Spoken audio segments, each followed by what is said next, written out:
Mayor Eric Adams says the migrant crisis will destroy New York City and cost $12 billion over the next 3 years. This past weekend, Mayor Adams ordered all city agencies to slash their budgets by 15% just to compensate for the increased costs. While I have instructed my team to work closely with city agencies to reduce the impact that these cuts may have on New Yorkers who rely on our services, the simple truth is that longtime New Yorkers and asylum seekers will feel these potential cuts, and they will hurt. That's not good. The mayor says the cuts won't happen at once, but the first 5% will come in November. Joining us right now with more on the migrant crisis and the impact it's having on New Yorkers, City Council Minority Leader Joseph Borelli. Nice to have you back. Good morning, guys. So what did you think about the mayor calling for cuts? Because we just had the city controller on, and he says the mayor's scapegoating the migrants on this.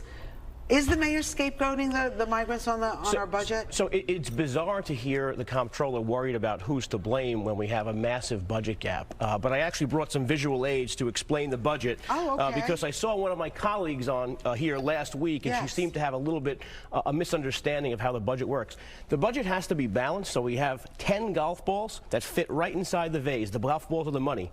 If we put 3 or 4 golf balls in this jar, we don't have a balanced budget.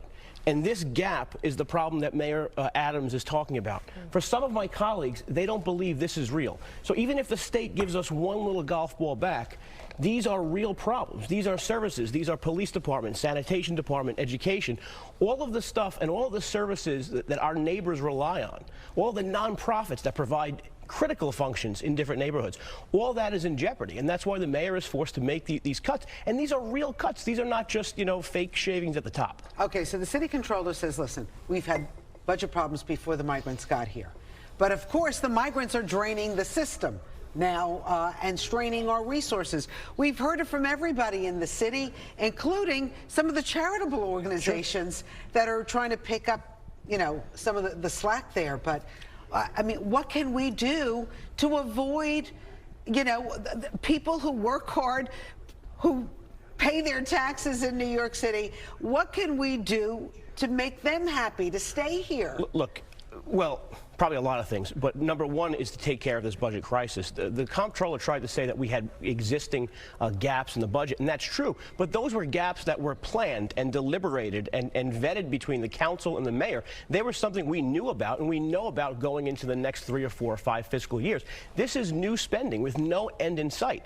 And frankly, if we don't close the border, that gap is only going to grow. So when we talk about, hey, we need to get the federal government to pay, if the federal government just gives us a blanket, $2 billion check one day without closing the border, that $2 billion is going to get spent pretty quick. And at some point, we're not a municipal corporation. We're a nonprofit doing the federal government's refugee business. Let me ask you a question, though, because the rhetoric about this seems to be in question and it gets heated on social media.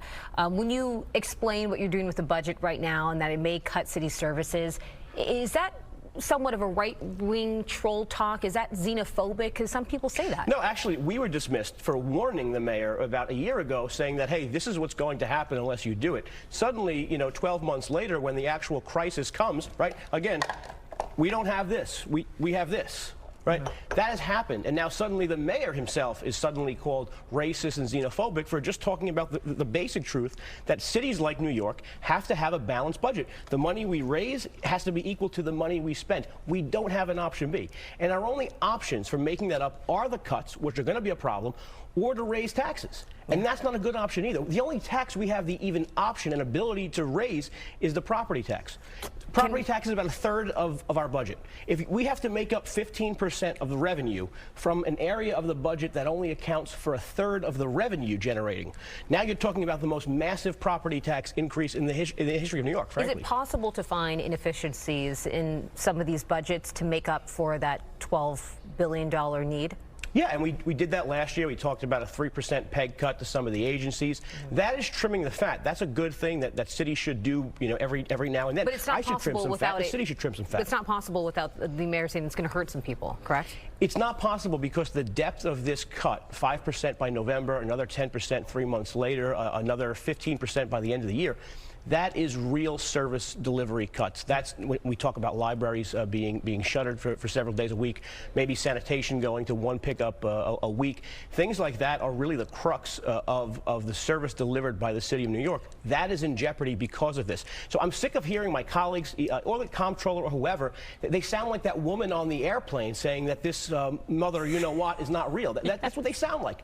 And it really is real. And the golf ball. So, Joe, let me ask you what's going on in Staten Island, because you're from Staten Island. As you know, there was a school that was turned into a migrant shelter. People in the area not happy, lots of protests. Now there's big sound system going on, warning them that, I don't know if it's real or imagined problems inside that shelter. How is this going to end? It's not going to end well, right? I mean, homeless shelters were always controversial, always. We always fought about them. We always deliberated them.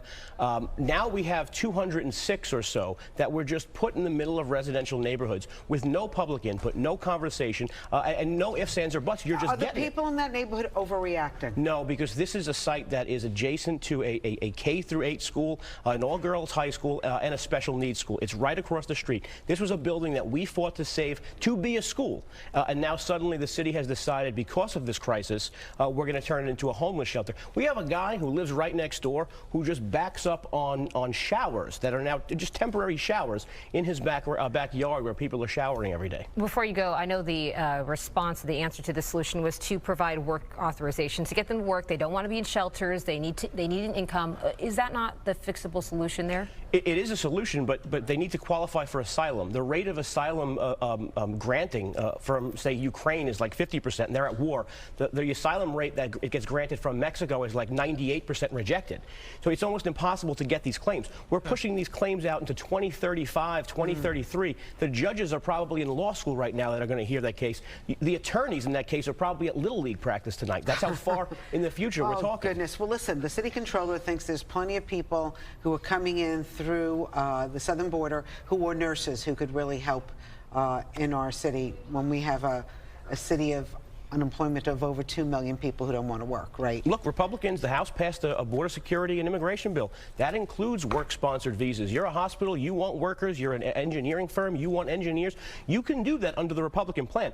The people who didn't do anything, by the way, is the Senate. Chuck Schumer has not acted on this issue at all. Where is Chuck? Chuck has been saying that he's working behind the scenes. He's working behind the scenes because, in my estimation, he doesn't have the votes in the Senate. They're worried about 2024.